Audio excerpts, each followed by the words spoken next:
Yo, what's going on, kings and queens? It's your boy Chaz Jackson coming back to you once again, representing GNG Gifting and Gift.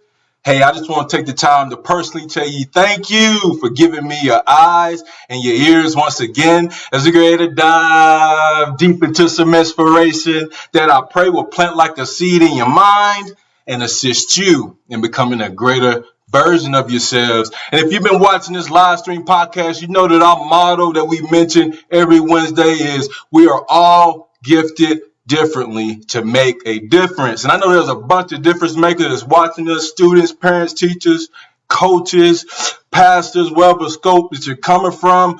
Go ahead and drop your comments. Difference maker. If you truly believe you are one, I know you are. And I got a giant of a difference maker that's going to be coming on, sharing some golden nuggets to you today. But before I introduce him, I want to go over the platform and the mission of this platform is to become a passionate visionary who is determined to leave a legacy for themselves by adopting unwavering life values and serving others in an area of gifting led by God. I want you to take that daily challenge with me as I go into my journey on living out that cause and that mission statement. And my man, Dr. Billy Alsbrooks, is in the house. Get your pen, your paper. I'm going to read off this short bio. We're going to get this giant on here and share some of that wisdom.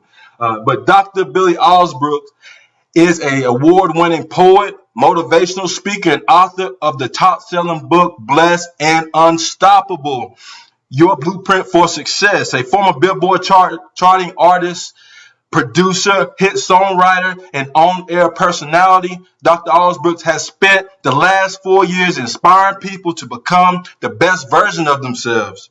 He's one of the top motivational speakers in the world, with his YouTube videos having a combined total of 32 million views. His book has been sold in over 29 countries. In 2019, he was awarded an honorary doctorate of his tremendous impact around the globe. Dr. Billy Alsbrooks, you are on GNG Livestream podcast. Are you ready, champion? GNG, God is good. God still moves. Thank you for having me on, man. I appreciate you, bro. Dude, I appreciate your time, your effort is coming on here, sharing with the audience. And based off of what I just read, is there anything else that just comes to mind that you would like to share with the audience? Man, I just want to give God all the glory, man. To God be the glory, man. I couldn't do none of that you just read out on my own, bro. It's all Him, man. So I just give all glory to Him. Let's start this off right, man. To God be the glory.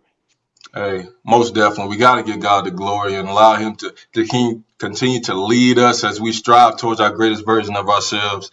And Amen.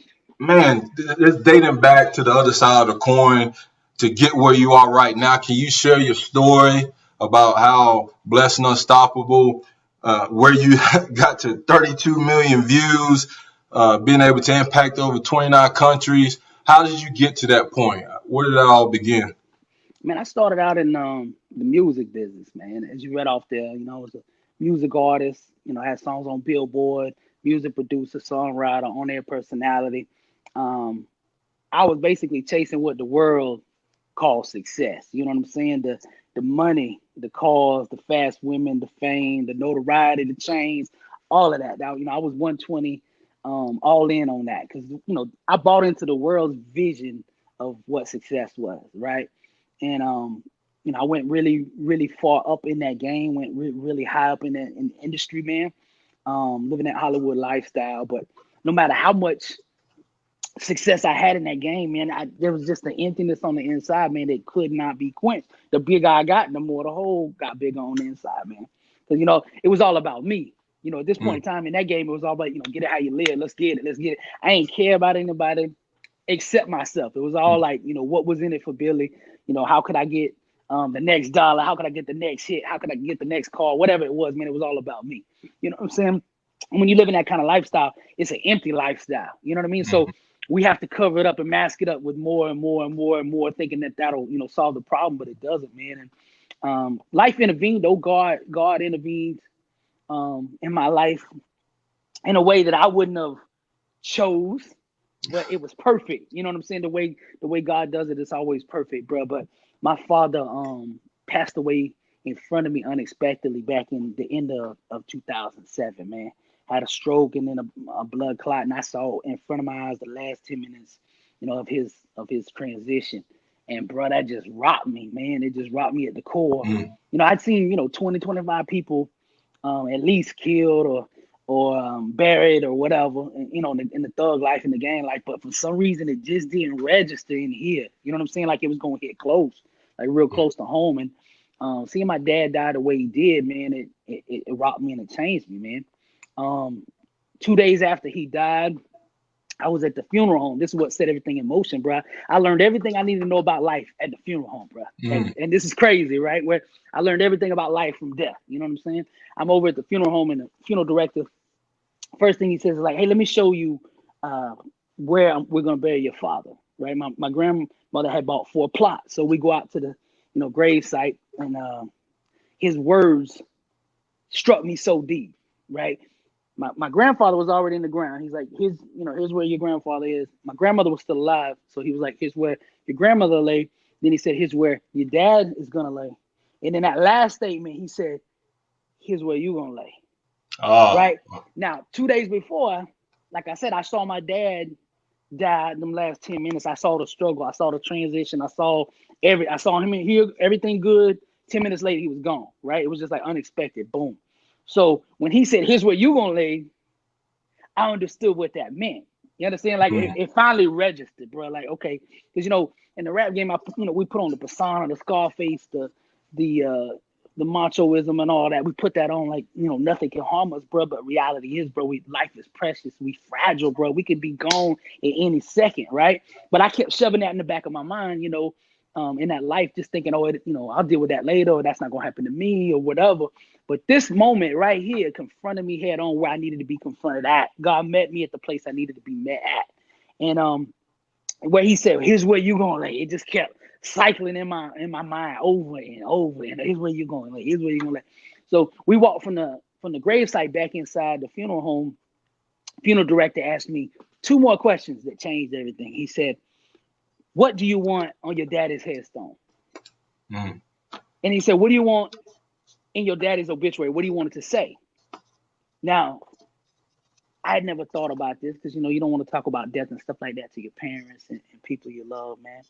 But all I could think about was him still out there at that gravesite saying, here's where you gonna lay.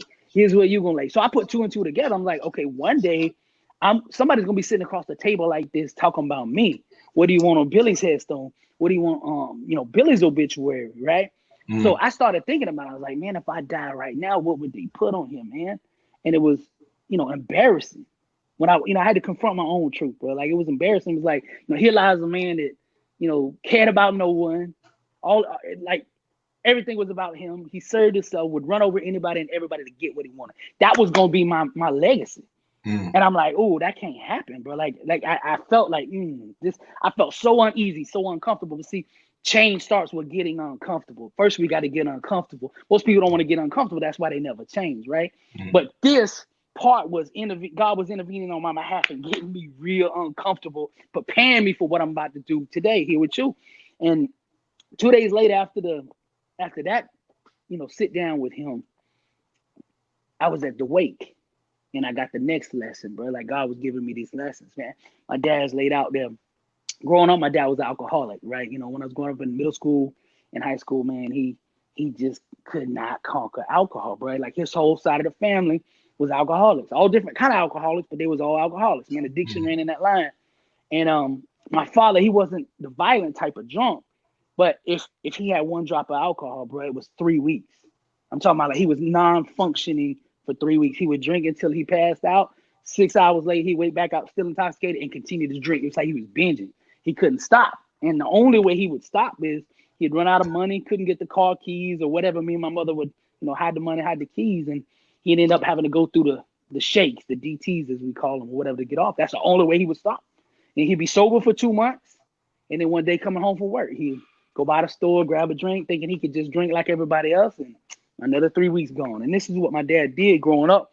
The whole time I was in middle school and in high school until my senior year. My senior year, my mother was, just had enough. She tried everything. He'd been in every rehab, every recovery center, all that, and it just wasn't working. So finally, she filed for divorce. The crazy thing was that was the last day my daddy ever drank. The day he got the paperwork, he never drank again. The last 15 years of his life, man, he got sober, he got in recovery, and then he started going out and helping other people, right, to get off of the same thing that he was struggling with. So I'm at this wake, and my daddy's laid out there, and I'm about to get the lesson, bro. Like, people start coming up talking about daddy, and they say, well, your daddy came and got me on the side of the road when I was drunk, about to go to jail with 2 strikes. Your daddy came and got me when no one else would come get me. The other one said, well, your daddy came bail me out of jail at 4 a.m. when my whole family had thrown the key away and given up on me. He didn't give up on me. I've been sober for 3 years now. Another one said, me and my wife were at the kitchen table. We were about to file for divorce. The paperwork was right there. And your daddy said, don't do it. And we've been still together now for 10 years, right? Now, I'm sitting there. I don't know anything about these stories. My dad never talked about none of this stuff. Everybody he helped, is anonymous. They just, he would just say, hey, I'm going to see a friend or something like that. He would never tell me what he was doing. But I'm finding it out here at the wake. Now, the thing that's bothering me is I'm sitting up in this chair and I'm not hearing anybody mention at this wake anything that I've been chasing for the last 17 years. Nobody's like, boy, your daddy got nice rims. You know what I'm saying? Or nobody was saying, boy, look at your daddy chain or the watch or whatever. Like, nobody's talking about none of that stuff. But I'm living every day and dying by this, right? And we getting up every day going to war and all this over this stuff that don't really mean nothing, right? So I'm getting this lesson. I'm like, man, I realized right there at that spot, I was like, the only real network we have is what we sow into other people. That's it. That's our real net worth, right? And at that point in time, I ain't have no net worth. I had worth, but not net worth. You understand? Because when they buried my daddy, they didn't pull the U-Haul up next to the grave and he take everything that he had. Like, that don't happen, right? So, like, I realized, I'm like, man, I'm placing, but he don't want those things to have us. And at this point in time in my life, that stuff had me.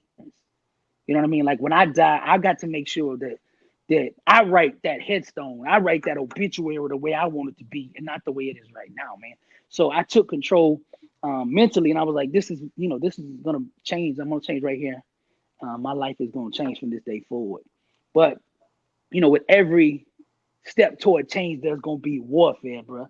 Right? So the enemy knew I was about to make this change, so he had to attack me too. Because without that, there could be no true progress or true victory without massive warfare. And that's what the enemy did. He had put on me, from the way my father died that moment in front of me. He put PTSD on me and panic attacks, man. For the next 7 years, bro, I was at mental warfare, bro, for 7 years. I went from being on stage rapping in front of 20,000 people, man, in a club every single night, to being in a room, bro, in the corner of the house for 2 weeks at a time, scared to come out. Because, man, I'd start having these panic attacks. From the day my dad died, I started having them, bro. I had them one a day, 2 a day, 4 a day, to the whole day. I was either having a panic attack or waiting to have one.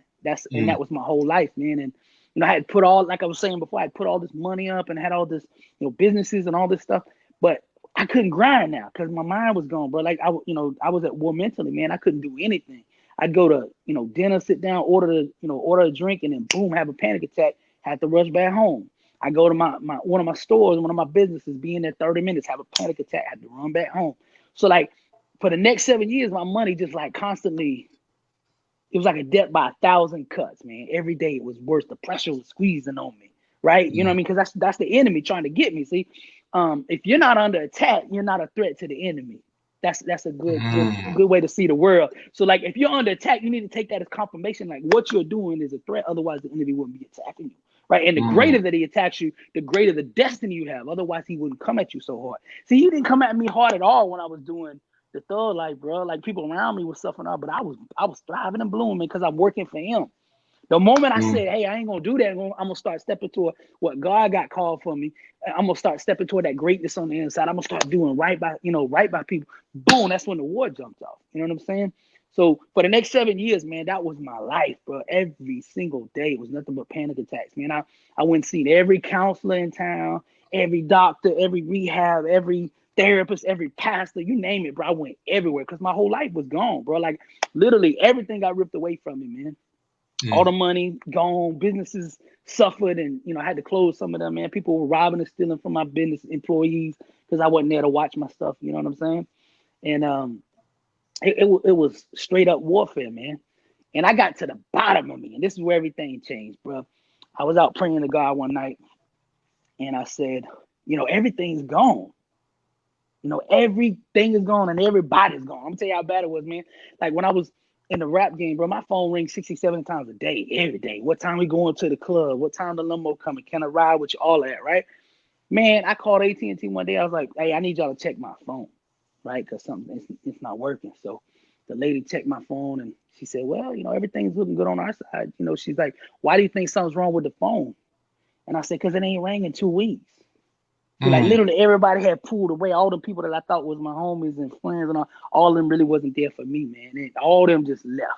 So I'm right in the middle of the struggle. I'm all alone, man. So I'm out there praying to God one night. The money gone, the friends gone, the fame gone, the name gone, everything. And I said, Lord, I ain't got nothing else to give you. I ain't got nothing to give you but me, right? So, here's the deal. I cut a deal with him. I straight up cut a deal. That's all I got to offer you. And boom, bro. We back at it. GNG live stream. The enemy is after this message. I'm telling you. Hopefully you got your pen and your paper. My man is definitely going into a story, Dr. Billy Alsbrooks, and I'll tell you that was a phenomenal story about how you persevered through all the adversity that was thrown at you. I took so much from what you shared. One being comfortable with being uncomfortable in situations because Right. there's only true growth is going to be during uncomfortable ideals, and obviously through you sharing about your dad and about the PSD and all the trials and tribulation that you endured, and really recognizing there's two dates that you ultimately don't control in some sorts. That's the day you was born and the day you die, but you do have control of that dash. And it sounds like, you whenever you were sharing about your father's headstone and how other people, at his wake was coming to you and sharing how he served them, and this even going back to the mission statement.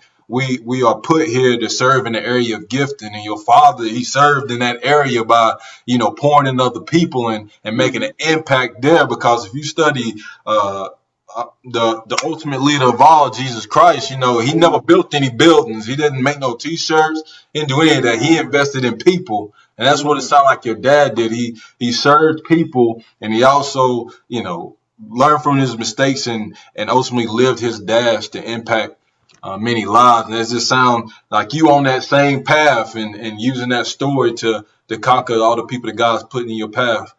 Oh yeah, man. That was like the last lesson he taught me, man. That life was precious, and it was also, man, the final lesson too. Part of it was, how you gonna respond. Like we don't control, like you said before, we don't control what happens to us, but we do control how we respond.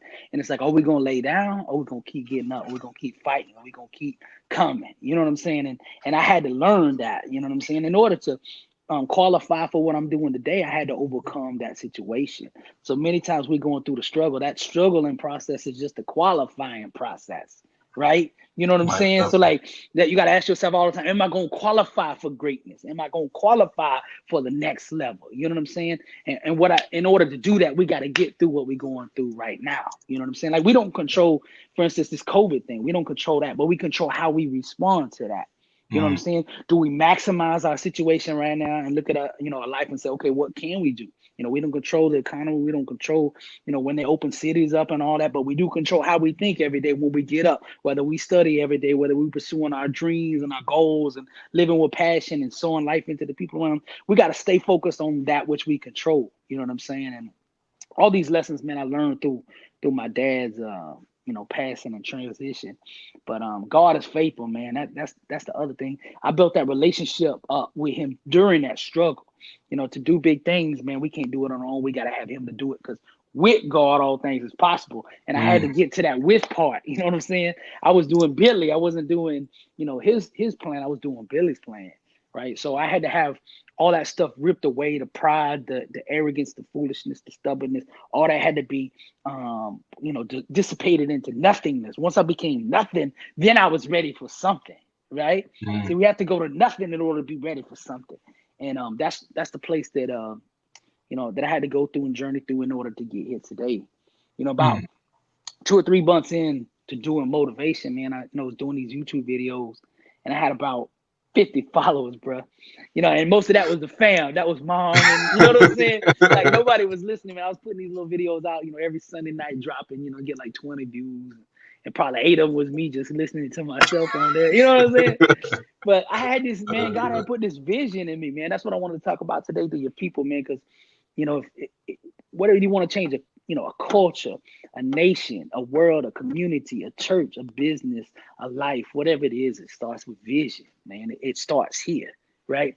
And I had this vision on the inside. God began putting a dream in me, man, going out here and impacting people, reaching, the world. Like he put a massive dream of me of impacting 1 billion people, right? This mm. this is the dream. This is the vision. This is the goal. And at this time, man, I got 50 people, bro. I'm like, how am I gonna get to 1 billion, right? Like, cause it's a struggle. There's an illusion, right? And then there's the promise, the victory, the vision, right? And these two are always warring over your attention and which one you're gonna buy into, which one you're gonna bow to. You're gonna bow to the illusion that I only got 50, or you're gonna bow to the vision that God give you that said you're gonna reach a billion, right? So Mm. every day we get up and we bow to one of those, man. We either bow to the illusion or we bow to the dream, man. And I got like 50 people, and I'm frustrated, man, because on the inside, I've been struggling for 7 years and basically taking losses, man. Like all the way up until the point when my dad died, I was winning.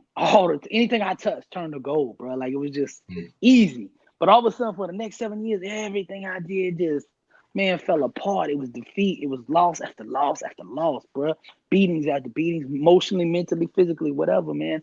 And I'm coming out of this thing, but I hadn't had any victories. My finances are in shambles because of 7 years of being unstable like that. Will tear your finances apart. So I got this dream on the inside of me, man, but my life is not reflecting it. Now, Mm. somebody out there, you might have dreams too, but right now your life is not reflecting in one way, shape, or form, an ounce of what's on the inside of you, right? Mm. And I remember getting to this turning point. I went into my studio one night, and I was at this crossroad between the illusion and the dream. Now, I was at the point almost where I was going to give up. Like literally, I was about, like the enemy was in my ear. Like, why don't you just get a 9 to 5 like everybody else, a regular job? Why you dreaming all the time? And, you really believe all that stuff you saying on the videos? Like all this, the stuff is, in my ear over here. And then God is over here saying, with me, all things is possible. You're the head, not the tail, above, not below. You're lending many nations and not borrow. Blessed in the city, blessed in the field. All this, right? And this war is going on all the time. And I'm at the crossroads, man. I'm at this crossroads. Like on the left is normal people's reality, the 9 to 5 job slave, and on this side is freedom, liberation, God's promise, healing, prosperity, abundance, the life of unlimitedness, right? So Mm. I'm at this point, man, and I go into my studio and I'm so frustrated because, like I said, there's nothing in my life reflecting who I am. And I got on this mic and I put some music on, man, and I just started saying these affirmations on the mic to remind myself of who I was, because I was about to give up, bro. Like I was literally just about to say, heck with it, bro. It's all a dream. It's fantasy, right? I was at that point, but I started speaking because the champion in me wasn't gonna let me lay down. Right, the Mm. champion on the inside wanted to speak before I made that decision, and it started coming out of my mouth, man. I was born a champion, raised a champion. I got champion in my bloodline. All I ever been is a champion, and I just started saying all these affirmations, right? And this war was going on, between the one that was trying to get me to lay down and the warrior in me. So I was going back and forth. I'd say what the enemy was gonna say, and then I'd answer it back with the word, bro. I was hitting them, right? And the craziest thing was I just really did that video for me. I did that message for me, really not, not thinking that it was gonna do anything. I just put it out. Like I just needed that for me. Like I made that message for me. Yeah. So when I start feeling like I want to quit, I just put that on.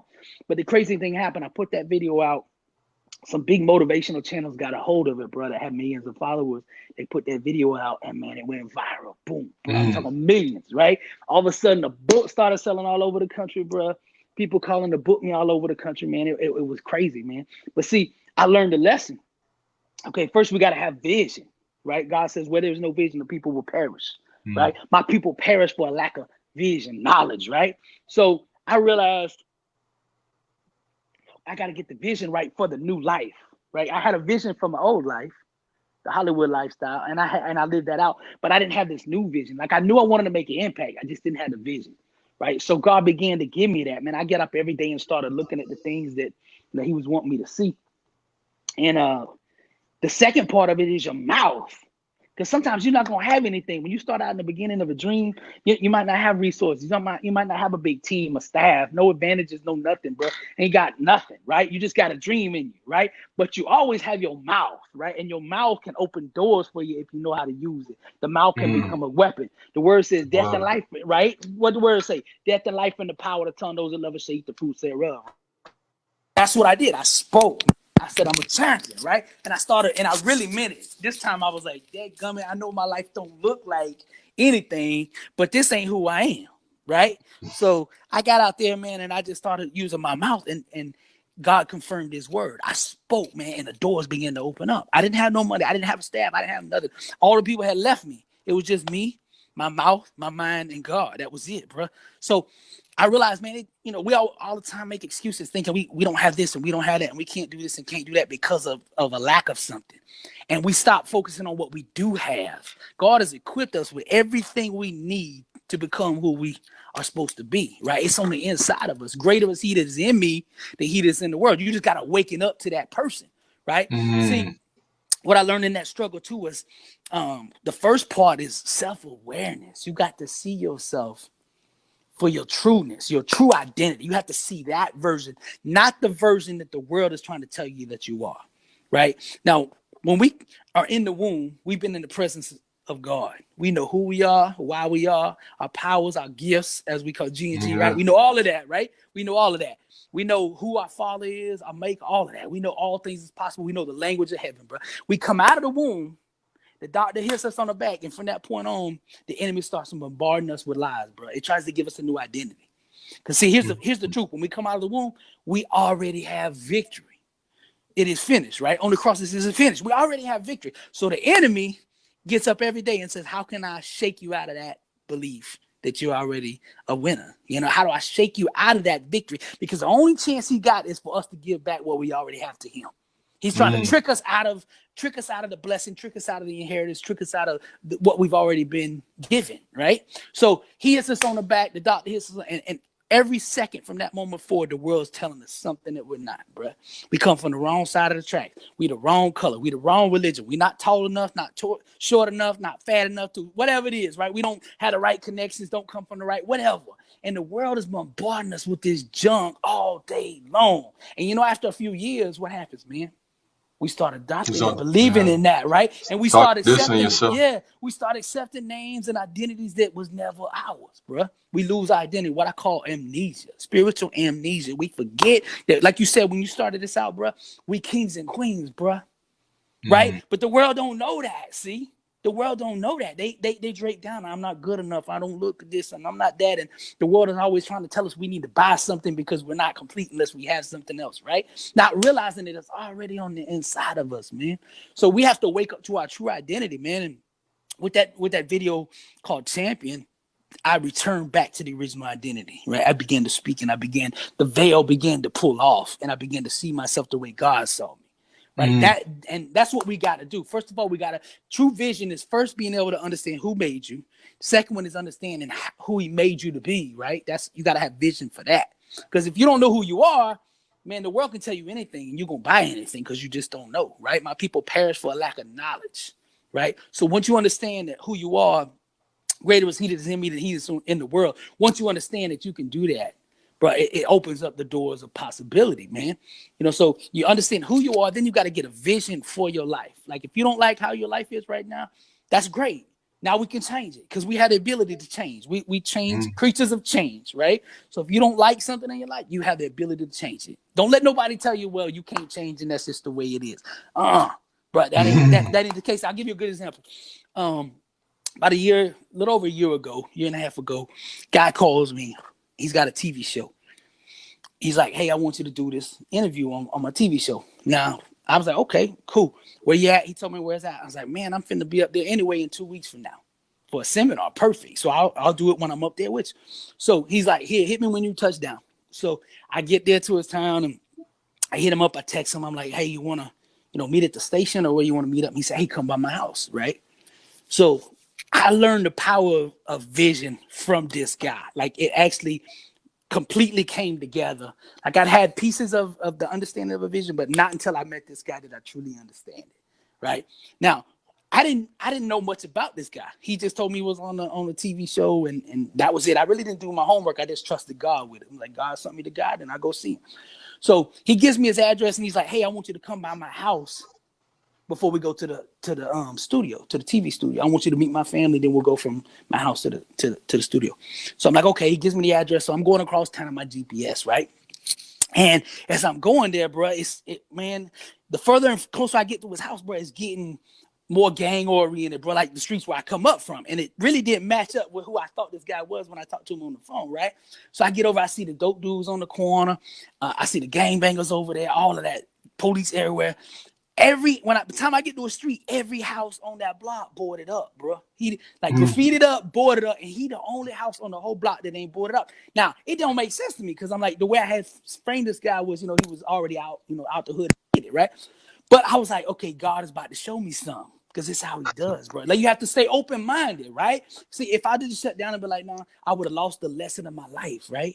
So I was like, okay, God about to show up and show out. He gonna show me something. So I go up inside the house. He's like, oh man, thanks for coming. Come on inside my house. I go inside the house and there's the lesson, bro. When I go inside this guy's house, every single wall on this man's house got a dry erase board, a vision board, gold sheets on every single wall in the house.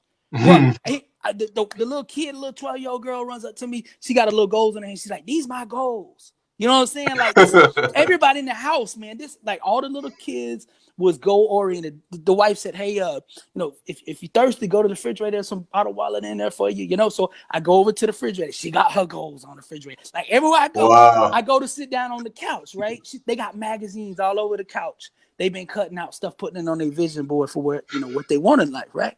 Now, here's what I realized. This family wasn't living there.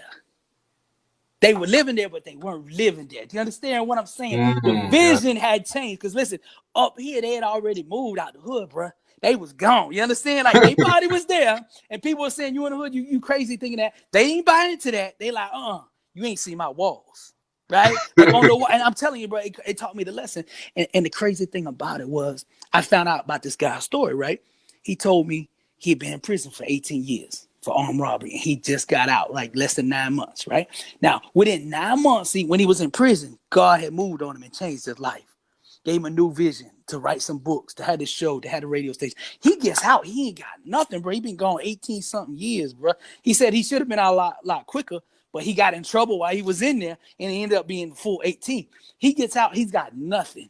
Bro, and within 9 months, man, God had opened doors, bro, with the TV station, the radio station, book deal, all that. Now, 6 months after I was there at his house, he calls me on the phone. He's like, Billy, he's like, you remember when you came to my house, bro, and I showed you my vision board? I was like, yeah. He's like, remember that house that was on it? I was like, yeah. He said, I'm calling you right now from it.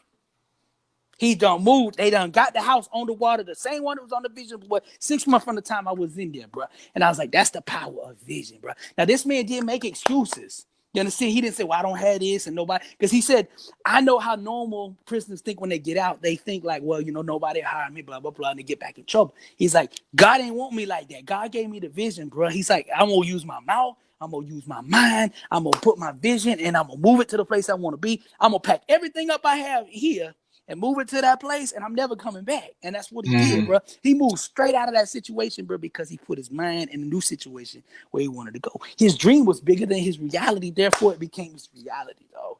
So I understood right there, bro. I was like, wow, See the power of vision. And God tells us, where there's no vision, the people perish, right? So if I do not have a impoverished mind, if I do not have a lack mind, a sick mind, a scarcity mind, therefore it cannot exist, right? Mm. The great teachers taught us, and what Martin Luther King said, he said, I got a dream, right? A vision, right? JFK said, we're going to land on the moon at the end of the decade, right? We landed on the moon. But today, Elon Musk says, we're going to Mars on a SpaceX rocket, right?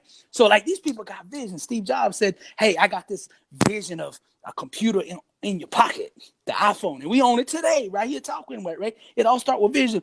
You know, Facebook, Mark Zuckerberg said, I got a vision for connecting the whole world, right? It starts with vision. So like if you're watching this video right now, watching this streaming, man, I want you to get a vision for your life. It all starts here. You got to win the battle here. You got to see the new reality, right? You make the dream so big in your mind, it has no place to go but into reality. Mm. That's where it all starts, bro. And the guy that I went to see, man, that was one of the most profound lessons I ever learned, bro. The power of vision. You know what I'm saying? Now, Dude, the that's second. deep. That's deep. Now That's look, deep. I we hope you got. got your pen and paper out. Go ahead, bro. Go ahead, Doc. See, Okay. here's the thing. See, the politicians, man, they want to trick us into thinking that we need them for change, bro. We don't need them for change. Change comes by way of vision. We can start right here where we at. One person. History's taught us that one person with a strong enough dream could change the world, bro. You know what I mean? We just have to buy into our identity. We have to understand our identity, like I told you first. We have to understand who that is. We have to understand our maker. Then we have to understand the vision process, right? Then once we got the vision, what we have to do is adopt the mindset equivalent to making that vision a reality, right? Let's say, for instance, if I got a vision for impacting 1 billion people, I can't have a mindset of impacting 1 million people. It's Mm. not gonna work. So your mindset has to be equivalent. Like my buddy that moved out of that neighborhood to that dream home, bro.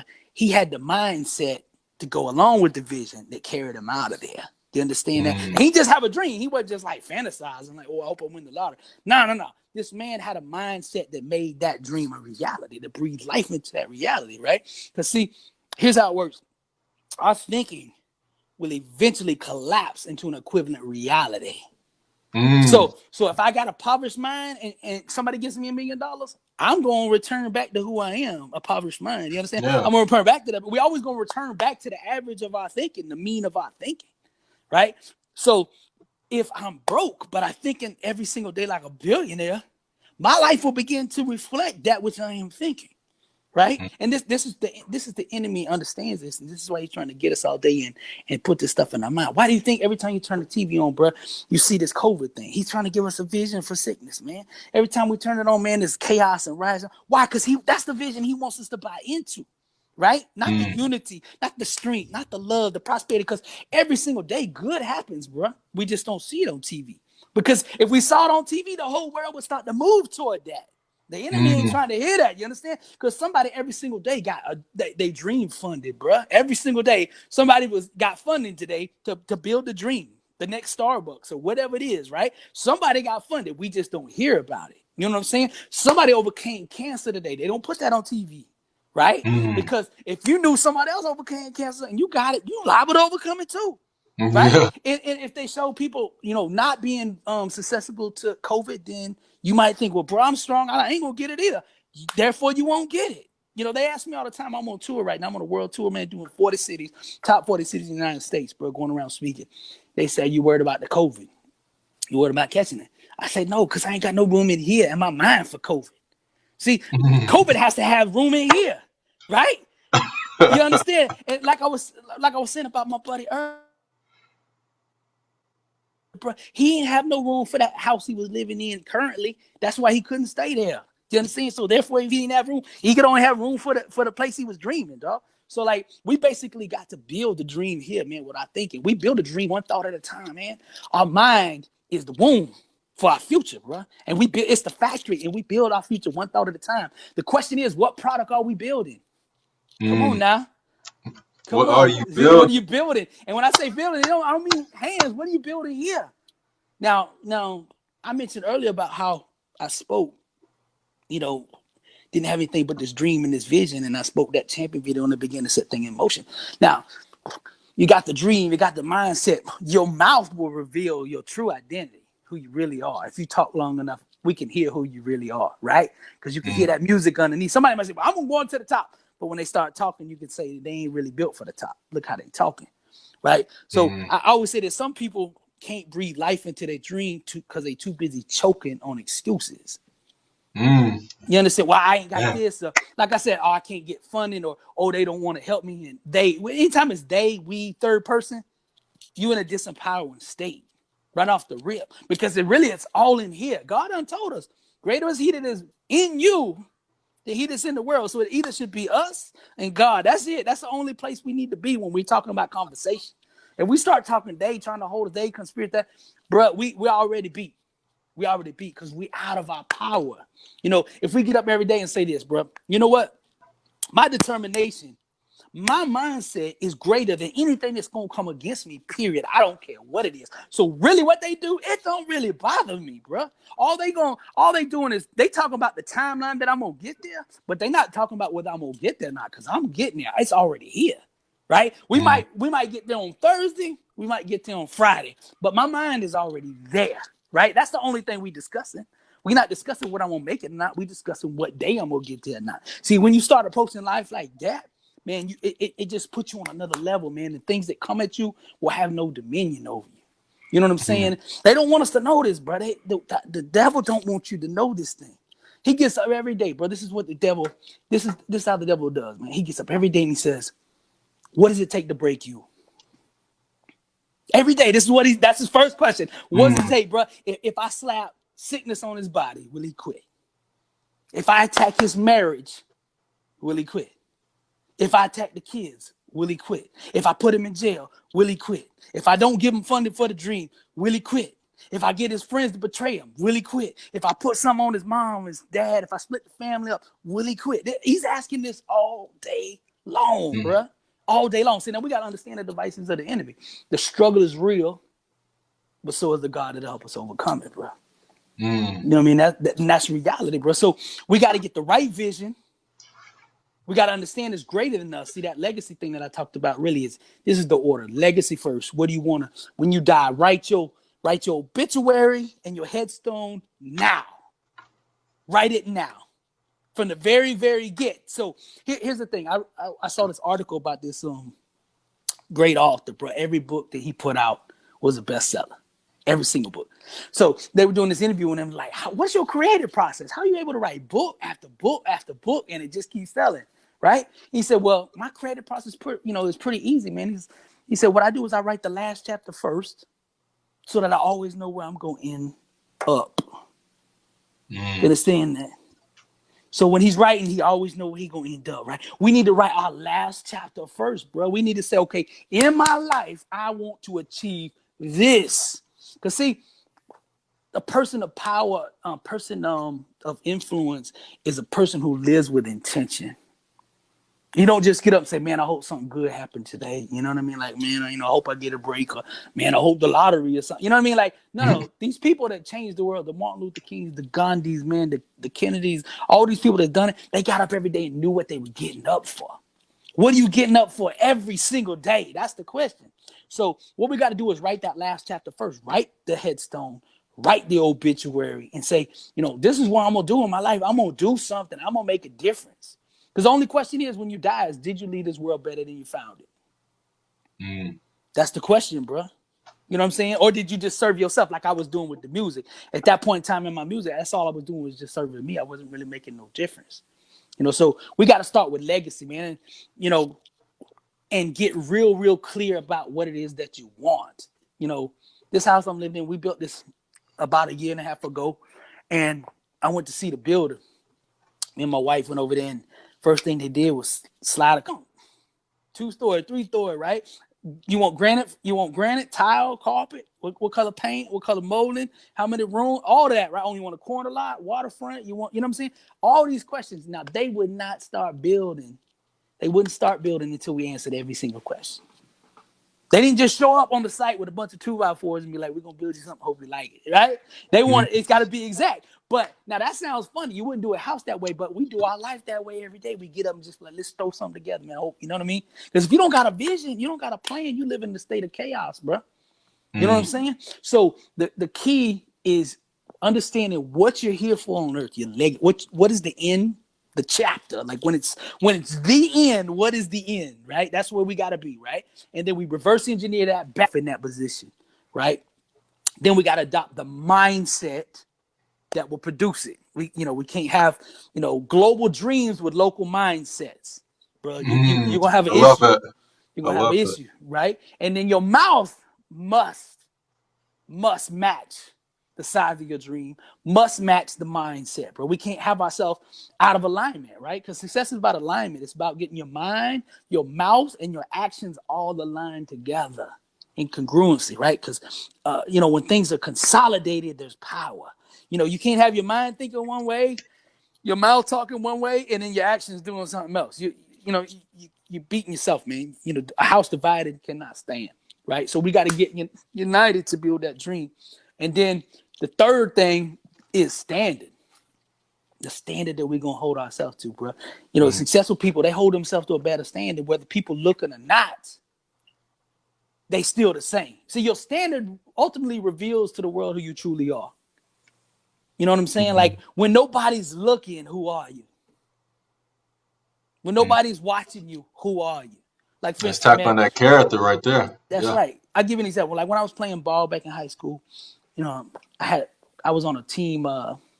They were real talent. We had a bunch of D1 guys and a bunch of potential D1 guys, right? So in the summer, coaches were limited in how much activity and contact they could have with the players in the off season in the summer. So we'd come to the gym to train and all that. And when the coaches would peek in, everybody, let's get it in, let's get it right. But as soon as the coaches walked out, you seen who was really D1 and who wasn't.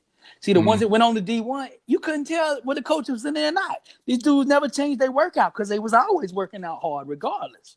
The ones that was, that had a lot of potential to be D1, but never went there, they cut corners when people weren't watching. The standard was different.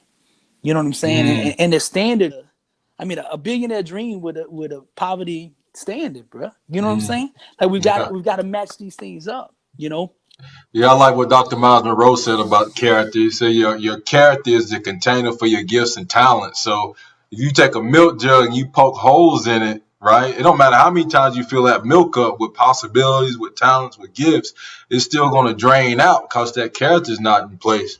So That's yeah, right. I truly believe that standard, that character.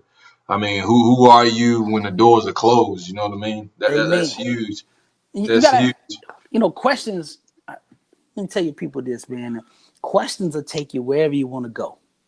Everybody listen to me right now. Questions will take you wherever you want to go. You just got to ask the right question, right? A lot of times we asking the wrong questions. That's why we don't end up doing what we really want to do. But if we ask the right questions, like for instance, what do you want to stand for, right? What is going to be the theme of your life? Like every good book, every good movie, every good song, every good poem has a theme.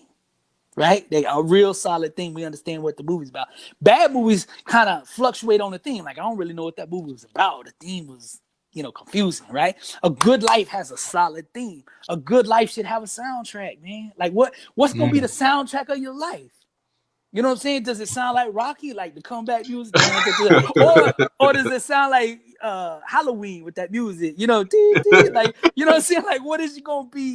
What's gonna be is it depressing music, man? Or is it love? Like some R. Kelly? What is it? You know what I'm saying? Like we have to define what is it, what it is that we want, man, out of life. We got to decide these things, man. And the more we get clear about who we are and why we are and what we want, man, the more power we're gonna function in. You know what I'm saying? So we got to have a good theme for our life, a soundtrack for our life. The questions you want to ask is like, if somebody was to describe me with 3 words, what 3 words would I want them to describe me as?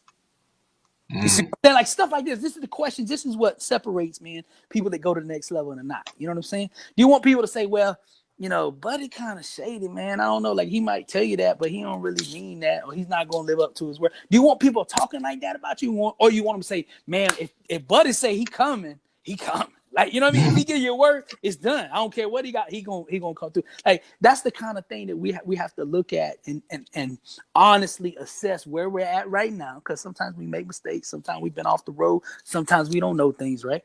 We have to assess where we at right now and say, okay, that's fine. I ain't really worried about the past. The only reason I want to know about the past is to understand where I'm at now, so I understand how to GPS to where I want to go.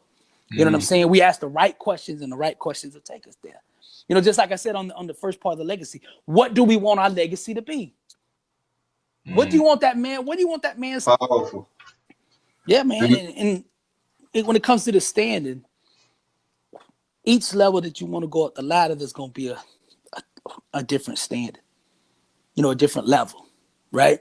I'll give you an example. I'm a big, I was born in Alabama. I live in Florida now, but I got that football in me early, man. Because in Alabama, all they do is football music. Ain't nothing else there. It's just country football. And they pride about the football, right? So I'm a big Roll Tide fan, man. University of Alabama, they got 17 national championships, double what everybody else got. The number 2 got like 9. They got 17. You know what I'm saying? So it's like literally double what the other teams. Now, the reason being is the standard is different there when it comes to ball. And I'll give you an example. A couple of years ago, Nick Saban had a team 14-0 going into the national championship. And I'm talking about they were blowing everybody out. 42 points a game, like beating teams by 40-something points, like margins. You know, the starting quarterback didn't even play in the fourth quarter, but like 2 minutes the whole year. They was up 40-something points, by the fourth quarter. So they go into play Clemson, man, and Clemson blows them out, bro. In the championship game. Now, 14-1 was this record. Now, they were basically talking about this team going into that game like this was the greatest, team of all time in college football. Alabama going into that game. But now the standard at Alabama was 14-1. The difference is most schools 14-1, the school would put a statue outside of the coach, right? Like this dude going in the Hall of Fame, 14-1. This not here, but 14-1. 3/4 of the coaching staff got let go or kind of forced out. 3/4. Like y'all gotta get, bro. Like it was like, what happened? Like how we gonna be 14-1? Like it was like, bro, like we went 1-14. This is how they acted. But that's why they got 17 national championships. Because look, if 14-1 is good enough, you'll never be 15-0. Only when 14-1 makes you sick at your stomach, disgusted, will you ever be 15-0, bro? If you because the world is only gonna give you what you settle for, bro. You know what I'm saying? Like if you settle for mediocre, that's what the world is gonna give you. If the one that refuses to settle is the one that goes to the next level. You know what I'm saying? So the question here is, what are you settling for that you shouldn't be settling for right now? Where's your level at? Because most of us, man, we settle way, way, way below our potential, bro. Come on now.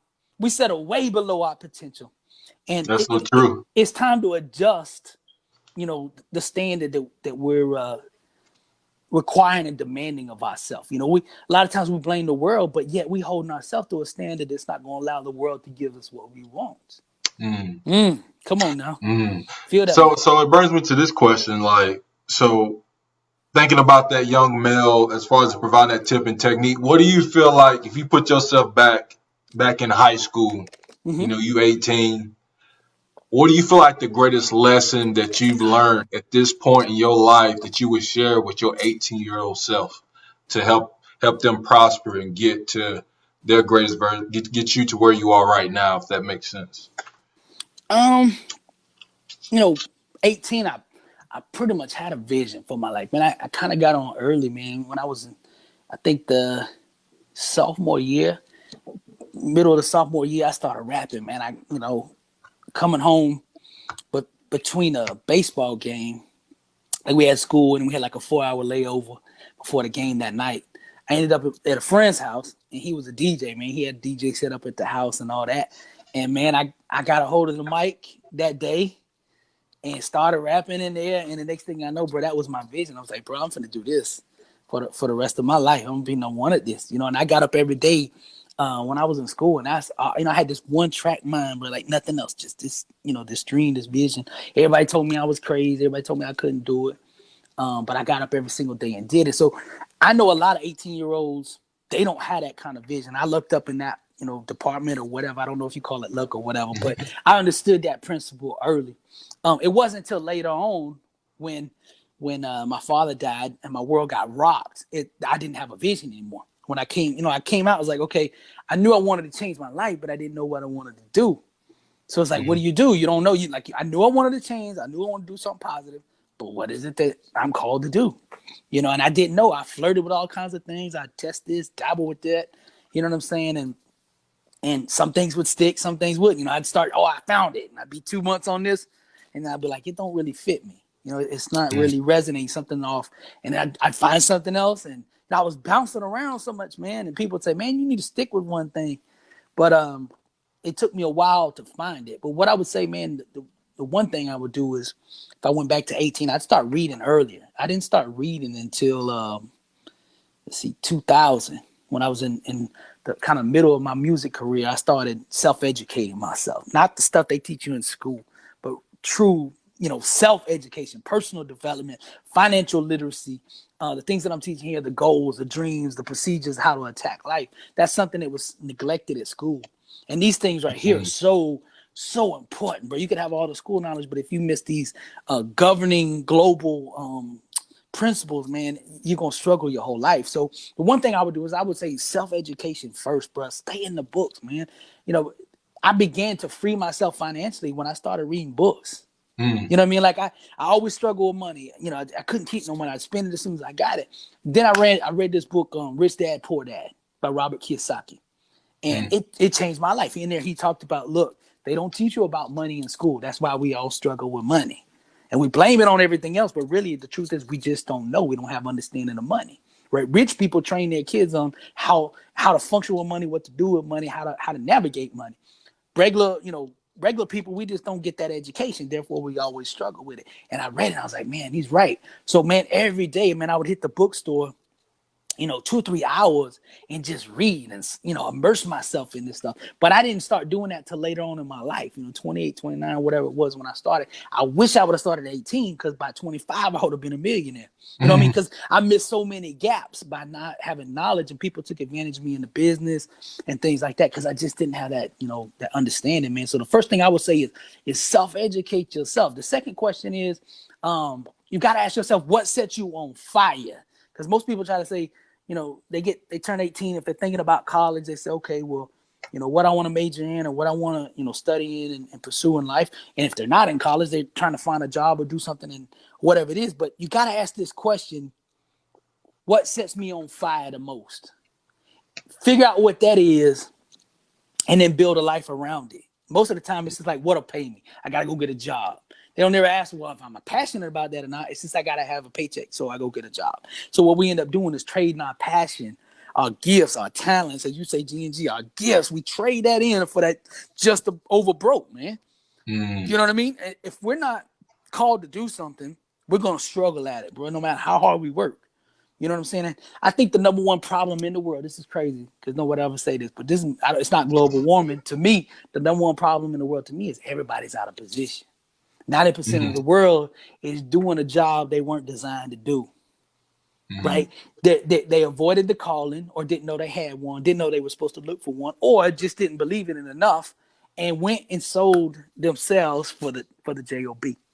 Right. So what happens is we got 90% of the world doing jobs they weren't designed to do. Therefore, they struggling in those jobs or not effective in their jobs or having to work twice as long to do what somebody that was called to do that job would do. You understand? So and then this trickles on down to all these other things. If you're in a job that you weren't designed to do, you're working longer hours because you're not as good at it, which means what? You're not at home with the family. You're not, the marriage suffer. The kids don't see you. Why? Because you're working 12, 15 hours because you're really not good at that job. You got to work twice as much because you're not gifted in it, right? And the kids ain't getting that education from you, ain't getting the fatherhood from you, blah, blah, blah. And it just trickles on down to everything. And people get on drugs, marriages fall apart, all of that. And I think so much of it is pivoting off of people being out of position. Because a person that's on fire and knows what they're called to do and is doing that, man, every room they walk into changes. The environment changes. If they're like the thermostat, you walk in the room and you're like, man, something different about him. Yeah, he knows who he is. He knows why he is. He's coming in this room with a purpose. He's got a vision. Tupac said something like, Never enter into a room without a purpose. When you walk in a room, walk in with a purpose. The person in the room who has the most clarity commands the room. You know what I'm saying? So I would say self-educate. Somebody 18, I'd say self-educate, man. Start asking yourself the right questions, man. What sets me on fire? What do I want my legacy to be? What I want to get up every single day and do. You got to do something like this, man, that you can't wait to get up in the morning, man. Like, man, I cannot wait for the alarm to go off because, bro, I love what I do. Then you got to say, man, I hate to go to sleep at night because I'm scared I might miss something or I'm not going to be able to do what I want to do. If you don't feel that way about what you're doing, you got to re-examine it. This is the way life was supposed to be lived, bro, on fire. It's not supposed to be lukewarm. God ain't lukewarm. God is fire, right? And we need to live an example of that and be that fire. Everything we do has got to be, on fire. And if we're on fire, man, we can make things happen, man, and we can change the world through our flame. You know what I'm saying? So self-educate, do what you're most passionate about. Understand why you're here, the legacy. Get a vision for your life. Live with intention. Don't let anybody tell you can't do something. Period. If they tell you you can't do something, bro, that's when you put the flag down. So, okay, I'm gonna show you. To be honest, that's what I do today, man. Because I learned it the hard way. There's two languages most people speak across the world. It's global needs and local needs. Listen to this. Local needs. This is most people. They live within a 15-mile radius. Right? Everything they do is within 15 miles. They go to church. They go to church within 15 miles. They go to Walmart within 15 miles. The mall within 15 miles. The movie within 15 miles. The school within 15 miles. Everybody they know lives within 15 miles. Right? Maybe once a year they go see the family in another city, but most of the time they in that 15-mile radius. Right? Then there's the other people that understand the world is theirs for the taking. They understand. See, they have a little bit more knowledge. They understand, man, it's global. You can have whatever you want. You can do whatever you want. You don't have to live in that 15, mile square block, right? So, but here's the thing. These people speak two different languages. Now, the problem you'll do is, or the problem you'll have is if you try to speak global needs to a local needs person, they're not going to understand you. And I know this for a fact. You start talking big dreams to little people, bro. They look at you like, bro, you talking Chinese. That's why I say global needs, right? So the way I figured this out, bro, I was trying to tell this person about my dream one time before all this stuff happened, bro. I was dreaming it before we ever experienced it.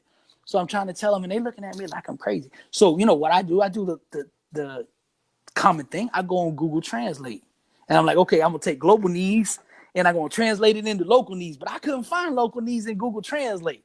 Right? There's no way to translate global dreams to local minds. They're not going to understand it, right? And what I didn't understand is why there was no translation for that, because you're really not supposed to tell global dreams to local people, bro. They're going to sow death over it, right? So I understood that right away, man, that you don't speak global to local. But here's what I do to know if I'm on the right path and to see if I'm dreaming big enough. What I'll do right now is I'll go to a common person that lives within that 15-mile radius, and I will tell them my dream. So I go up to somebody and I say, hey, bro, I got this dream. I'm going to impact 1 million people. Now, if the person on the other end that I know is not dreaming global, if they respond to me and they say, oh, you can do it, then I'm like, I'm not dreaming big enough. I got to go back to the right. If I respond by that, right? You see what I'm saying? Now, I come back to that same person like, bro, I got a dream. Let me tell you about the dream. I'm going to impact 1 billion people. Not 1 million, but 1 billion. And buddy said, you crazy. And I said, okay, that's exactly where I need to be. I put the flag down and now I know where I want to go. Because I love it. There's a reason they call these people the 1%, because they doing what the other 99% ain't doing. Right? Look, the quickest way to understand how to be successful is look around at everybody that's around you that doesn't, let's say for instance, you want money, right? Let's say you want to be a millionaire. Look around at everybody who's not around you. Take notes, write down everything they do, and don't do none of it. Stay off that list. Everything that's on the list that they're doing, don't do it. Why am I going to take money advice from somebody who ain't got money? Yeah. Right? Come on. It's the same thing. If I'm trying to be healthy and not get COVID, why am I going to listen to all these people that, you know what I'm saying? They got COVID. I want, you know what I'm saying? Because now I'm going to start acting like that. I'm going to get it like that. You see what I'm saying? So The key is, man, if you want to be something different than everybody else, you're going to have to do something different than everybody else. You're going to have to think something different than everybody else. You're going to have a different standard, a different vision, a different mindset, a different mouthpiece. You know what I'm saying? So we're trained to be like everybody else. We don't like to be uncomfortable, because if we're not doing everything everybody else is doing, you're strange, you're different, da da da, and it makes us feel uncomfortable. But the greats don't mind being uncomfortable. If I don't hear enough things that make me uncomfortable during the day, I reassess when I get home. I say, bro, I'm not pushing my music. I'm not pushing my motivation. I'm not pushing my poems, my writing, because I don't see people getting uncomfortable. You see what I'm saying? I want people around me to get uncomfortable, because then I know that I'm really pushing, I'm stretching, I'm reaching, I'm breaking new ground. You know, Man, that's how deep. comfortable are the people around you with you? You see what I'm saying? Yeah, it's like That's the question. That's the yeah, question. yeah. It's kind of like if they are resent you in some ways, if they are not speaking life into your dreams and your goals at times, you're tackling some of the demons that they got inside of them, or you knocking on the door on their inner gift and like, look, Chaz, Dr. Billy, he's holding up to this standard. I know I can, he's setting that standard. I can get there. There's something inside of you is like, man, that is your being. You have the potential to unleash your gift in that capacity that they're presenting to you, the way that they're speaking. That is your natural reality. That is who you are. You're supposed to speak life into your dreams. And a lot of times our conditioning and our strongholds, it is kind of diluting that. And God is wanting to break out. That gift that God put inside of you is wanting to blow like a torch of knowledge and beauty to the Amen. world. And like you said, man, people get aggravated because obviously, they feel that and they understand, there's something inside of me supposed to get out, but the world's conditioned us so much Right. to not want to release that it get aggravated. And even going back to what you were saying is educating yourself, reading to understand Right. exactly Right. who you are and how can you truly unlock those gifts while going through that cognitive dissonance. You kind of talked about that a little bit of battling with where you want to go in life and where you're coming from, because there's going to be that constant battle. The enemy's going to come after you, but yeah, that's deep right there, man. Yeah, man. That's deep. You That's know, a lot deep of times stuff. it's not that people they'll say they don't believe you or that you can't do something. A lot of times at the core, it's not that they don't think you're gonna do it, bro. It's they're gonna be real uncomfortable if you do it. Where they're gonna be sitting when you do. You Mm. understand? Because here's what happens when you make it and when you do what you said you were gonna do. It pulls the excuse rug right out from under them, because you done did it. Now, if nobody in my clique has made anything of themselves, right, then we can just say, bro, ain't nobody want to help us, right? We can all say that. But if somebody in our group that has the same background, the same resources, the same everything, they come up out of there, what does that mean? That means you We, have yeah, to. You set that standard. exactly. And they Yeah. start saying, "Oh, they're not gonna make me feel uncomfortable because that means something I'm doing has put me here or kept me here." Mm. Right? It's much easier to say somebody else is doing something than actually have to be uncomfortable and say, hold on, Yeah, and what then am and I then doing? and then it's sometimes once you do show that it is possible to reach that kind of where I was going at, there's people that's looking at it like, man, it is possible. Somebody out of our Right, family can make it there. Somebody out of our family can go to college, can write a right, book or right, become right. a speaker. So you kind of breaking those psychological chains, and that's what it's all about. That's what this show is all about, is allowing our young men to understand, hey, you can grow beyond any of your circumstances, and nobody can comprehend and understand a dream that's meant for you. You've been covering massive volume and so many golden nuggets and jewels. I'm telling you, I know whoever's listening right now, you are so happy with me that you grabbed that pen and paper. If you haven't, rewind this bad boy back, because Dr. Billy Alsbrooks has brought the heat. He gave so much knowledge.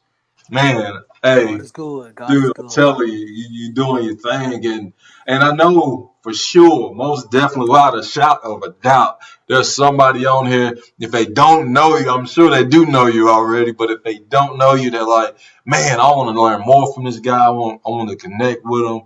I want him to help me understand my legacy, how to create those values and principles, those standards. I want to get around him to learn how to set myself on fire. Can you share some of your contact information? Like if somebody just wanted to reach out to you and receive more clarity and All, help from you. all of my social media, man, you can reach me at Billy, Billy, Alsbrooks, Alsbrooks. You can find me on Instagram, Twitter, Facebook, LinkedIn, and same thing with YouTube. It's youtube.com/Billy Alsbrooks. Man, if you haven't heard me before, man, go to YouTube. Man, I got 200. I got 200 plus videos on there. They all free, man, and we get it in on the YouTube sessions, bro. 15 minutes, 20 minutes, 30-minute sessions, bro, with music, man. By the time the video over, you're gonna be running through walls. I guarantee you that. You know what I mean? That's Hey, I'm what we telling do. you, I'm telling you. I'm telling you, because I definitely I'm a big fan, and check this man out if you haven't listened to any of his inspiration. I'm telling you, he's the real deal. He's gonna bring the heat. He will set you on fire. That is a guarantee.